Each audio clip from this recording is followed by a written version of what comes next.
check out our new sponsor, the Health Blaze. All the information is in the description. Use the promo code above. Goodfellow Unboxing at 18% off of all their natural products from deodorant, pomade, toothpaste, and much, much more. And they have additional discounts on their website as well. That's thehealthblaze.com. Starting December 20th. That promo code is good for 18% off. We go. All right, we back, and they have unveiled the undercard for Errol, Spence, and Shawn Porter. Let's talk about it. Appreciate everybody for tapping back in. Make sure you hit that subscribe button, bell icon button. Won't miss another video. Share the video, and I appreciate that. And undercard looking solid. I think the best Premier Boxing Champion undercard they had this year was Keith Thurman Pacquiao on paper.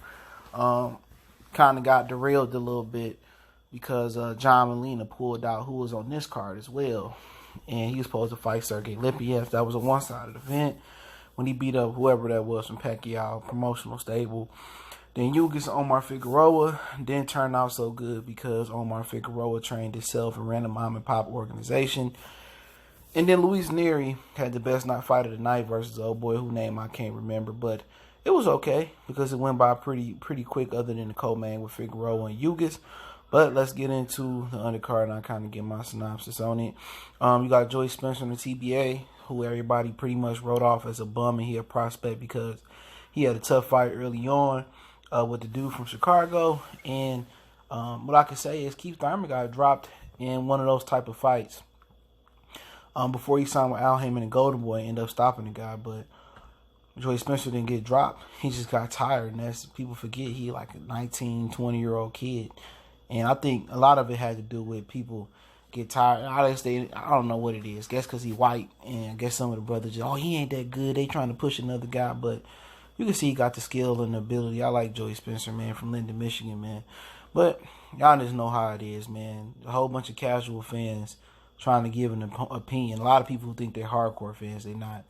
But shout out to Joey Spencer. I'm going to support Robert Guerrero.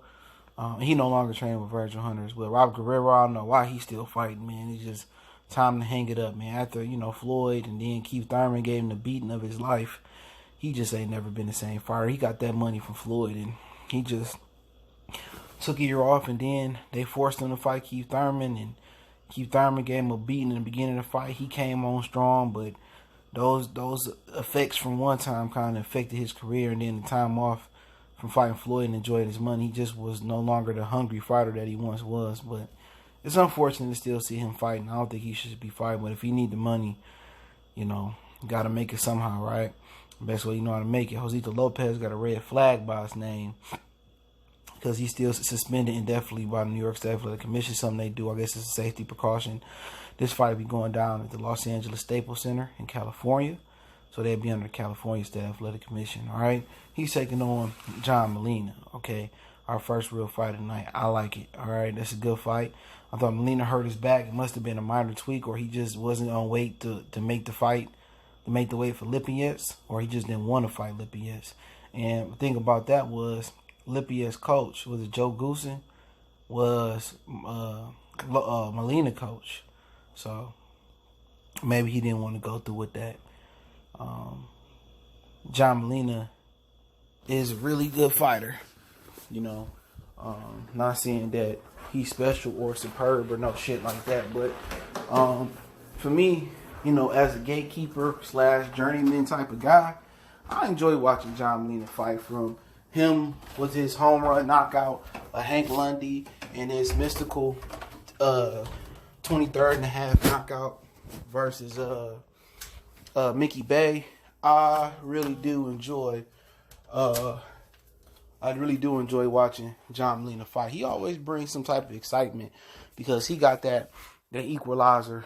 I think it's his left hand, but whatever hand it is, he be doing good work. And Josito Lopez, he tough. People forget he had the close fight with Jesse Vargas back in the day. Then he had, I felt that he beat Jesse Vargas. He got robbed, and then he hurt Victor Ortiz, and that gave him an opportunity to fight Canelo Alvarez. He gave Keith Thurman a little run in his fight as well. So, Lopez, he been up and down in his career, but it's a really good fight. Both of them, I think, got Southern California roots. And once again, I don't know who trained Jose. Oh, Robert Garcia training Josito Lopez these days because he used to train with Henry Ramirez, Areola old coach, man. So, be another good fight. I think definitely a knockout in play. Both guys, somebody go on and be a gatekeeper for, or a fight for a guy like Yugis, or maybe go on to fight a Lipinets or something for an Intercontinental title.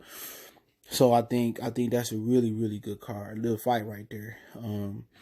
The loser may be in retirement road mode, in my opinion, on that one, but that's a good fight to really open up a televised portion, if that's what's going to open up the televised portion, in my opinion. Mario Barrios taking on Akhmedov. I don't know the dude's name. The dude got 7 wins, no losses, no draws, 6 knockouts.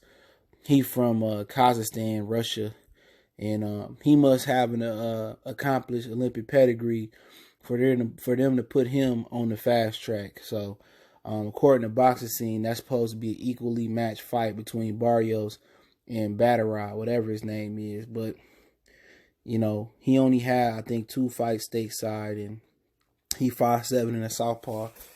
So they always hyping up these fucking Euros and saying that they deserve to be on the fast track and they on their way up and all of that. So they always saying that, man. So we really, really don't fucking know. We'll see if we get into the ring. They fighting for the regular WBA title. The Super WBA champion in the division or title holder is Regis Prograis. And he sound like he might fight Josh Taylor right now. So they going to have to wait until he drop that belt and see the WBA upgrade him. But I can't tell you too much about Batera, whatever his name is right now. But in his 8th professional fight, if he getting pushed to fight Barrios for a regular title, they must believe he's special. So they say it's an evenly matched fight, but I just seen a lot of people calling Mario Barrios out like he's just some type of fucking bum. All right, Barrios is the goods. He just got a big ass nose as a target, but he move well, hands move well. I think this might be like Virgil Hunter's second most talented fighter that he's working with, other than Andre Ward. Okay, I like the guy they had, Brandon Gonzalez. I think he trained with Virgil for a minute. He got beat up by James DeGale and just never fucking came back, if that's his name. But he went to UK with Ward, told him not to. But Barrios, I like him. He one of my favorite up and coming fighters, man. So if I could watch him get a regular title, I'm all for it. And then you got David Benavidez, Anthony Darrell. Benavidez lost the title, super middleweight WBC title that Darrell got. He became champion in recess because he had an adverse test with the Devil's Dandruff. Now, what's so funny about that? And I like Benavidez, but I'll just tell the facts. All right, he got tired versus first fight, Ronald Garville, where he eked out a decision. I had him losing by 1 point. I just watched the fight over again, after the fight. And I'm like, I thought he lost, but he could have won either way. It wasn't a robbery. And he was a house fighter. He became the youngest super middleweight champion in history. And the second fight, he gave him a rematch. That's a sign of a true champion. He beat Garville up. He didn't get tired like the first fight. He hired Alex Ariza.